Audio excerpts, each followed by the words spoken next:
आदरणीय श्रोतागण, मैं आप सभी को डॉक्टर भीमराव अंबेडकर की जयंती की हार्दिक शुभकामनाएं एवं अभिनंदन करता हूं।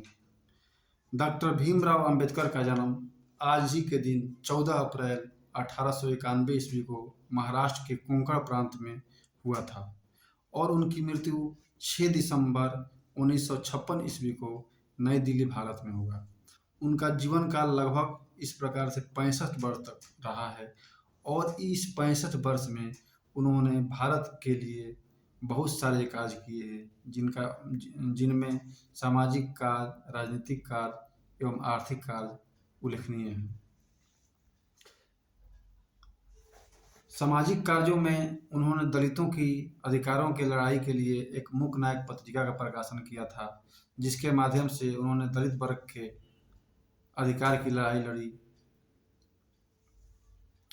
और दूसरा, एक बहिष्कृत हितकारिणी महासभा की स्थापना 1923 ईस्वी में उन्होंने की, जिसका उद्देश्य दलितों के बीच शिक्षा का प्रसार करना, उनके आर्थिक स्थिति में सुधार करना था और साथ ही उनकी समस्याओं को सार्वजनिक मंचों पर ले जा करके उस तरफ लोगों का ध्यान आकृष्ट कराना था और एवं उसका उचित समाधान करना था।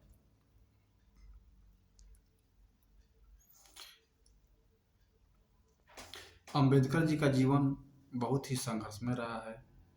जब उनका जन्म हुआ था, जब वे सामाजिक कार्य कर रहे थे, उस समय भारत की स्थिति बहुत ही दयनीय थी।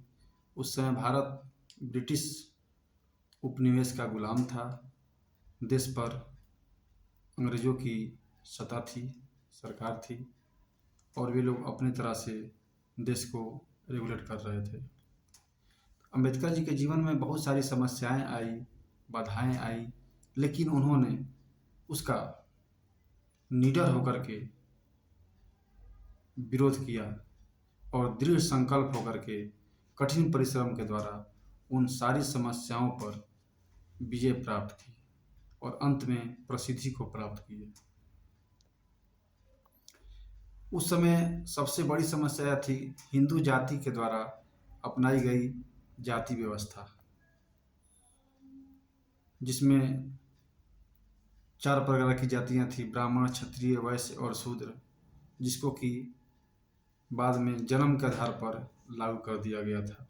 यह जाति व्यवस्था तो शुरुआत में श्रम के आधार पर था, लेकिन अंबेडकर के जीवन काल के समय यह जन्म के आधार पर व्यवस्था हो गई थी। इसीलिए उन्होंने कहा था कि मैं हिंदू धर्म में जन्म तो लिया हूँ, लेकिन मैं मरूंगा हिंदू होकर नहीं। हिंदू धर्म की यह व्यवस्था को देख करके ही उन्होंने लोगों को धर्म को बदलने की भी सलाह दी थी। इसी कारण उन्होंने अपना धर्म, हिंदू धर्म से लास्ट में 1956 में उन्होंने बौद्ध धर्म को अपनाया भी है और बौद्ध धर्म अपने अनुयायियों के साथ अपना करके नव बौद्धवाद की उन्होंने स्थापना किया है। उस समय दलितों को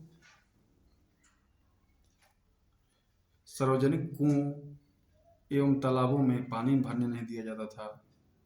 उनका प्रवेश मंदिरों में वर्जित था, वे लोग मंदिर नहीं जा सकते थे। ये सभी चीज़ें भीमराव अंबेडकर को नहीं भाई और इसका उन्होंने डट कर मुकाबला किया।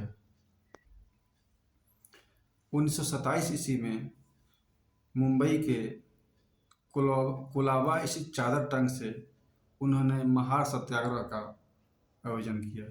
इसमें उन्होंने कोलाबा स्थित चादर टैंक से महाद मार्च का नेतृत्व किया और दलितों को सार्वजनिक तालाबों से पानी लेने का अधिकार को दिलाया। मानवाधिकार एवं सामाजिक न्याय के संघर्ष में दलितों को मंदिर में प्रवेश कराने के लिए उन्होंने 1930 ईस्वी में एक मुंबई के कालाराम मंदिर से एक आंदोलन का नेतृत्व किया, जिसमें उन्होंने मंदिरों में दलितों के प्रवेश के अधिकारों के लिए लड़ी। उनके राजनीतिक कार्यों में यह कहा जा सकता है कि वे भारत के संविधान के निर्माता थे। वह प्रथम कानून मंत्री थे। लंदन में हुए तीनों गोलमेज सम्मेलनों में उन्होंने भाग लिया था। भारत का जब संविधान बना 1946 में संविधान सभा का जब गठन किया गया था, तो इनको प्रारूप समिति का अध्यक्ष बनाया गया और इन्होंने संविधान का पूरा मसौदा तैयार किया था। उस संविधान में इन्होंने नागरिकों के लिए एकता, गरिमा, न्याय और स्वतंत्रता दिलाने की बात रखी है। अब आते हैं उनके शिक्षा दीक्षा पर। तो उन्होंने 32 तरह की डिग्रियां प्राप्त की थी अपने जीवन में।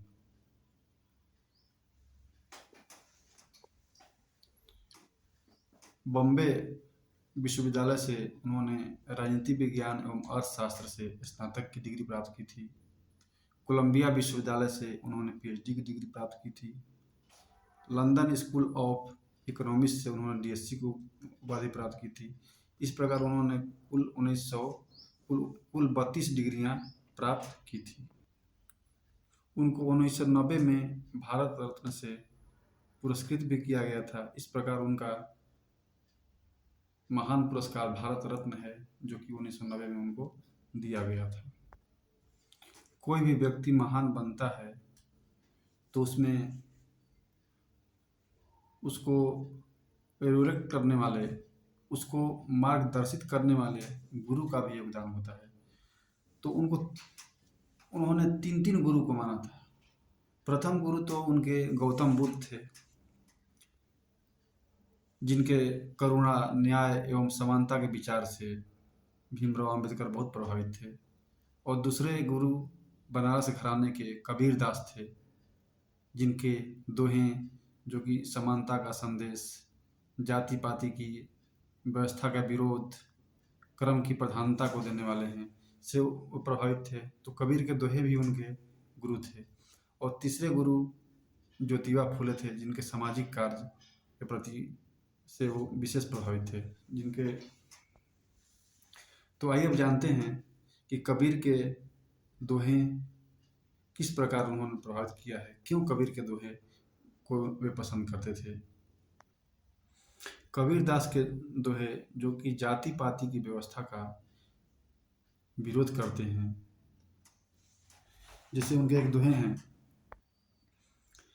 जाति पात की भीति तो प्रीति भवन में नाही, एक एकता छतहि की भीतति सब काहि।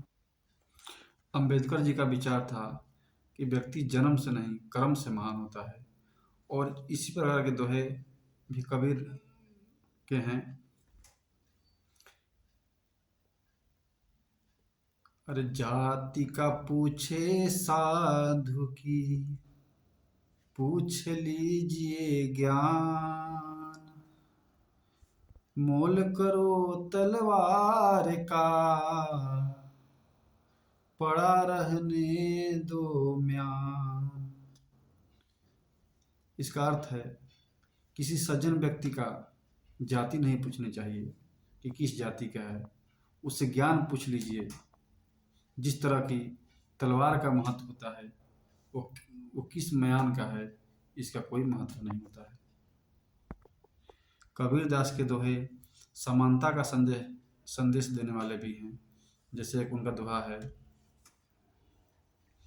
एक चाम एक रुधिर, एक बूंद देह, एक ही सांस एक ही प्राण, कबीर जाति पाति नाहि। कबीर दास के दोहे बाहरी आडंबरों का विरोध करने वाले भी हैं। जैसे उनका एक दोहा है, पाथर पूजे हरि मिले, तो मैं पूजूं पहाड़, ताते यह चाकी भली, पीस खाए संसार।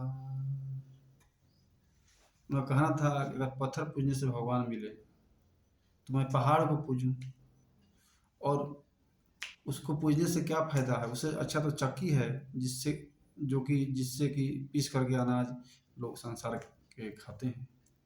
तो यह मेरा कबीर दास के प्रति विचार था। चलते चलते मैं दो लाइन आप लोगों को भी सुना दूं। अरे आजू भीम जयंती आई, चलो रे सखी मंगल गाऊं रे। आजू भीम जयंती आई, चलो रे सखी मंगल गाऊं रे। मंगल गाऊं रे, मंगल गाऊं रे, मंगल गाऊं रे, पकवान बनाऊं रे।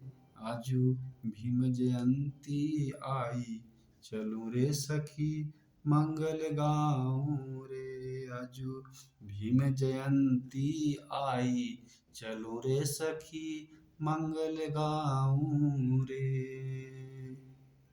जय हिंद, जय भारत।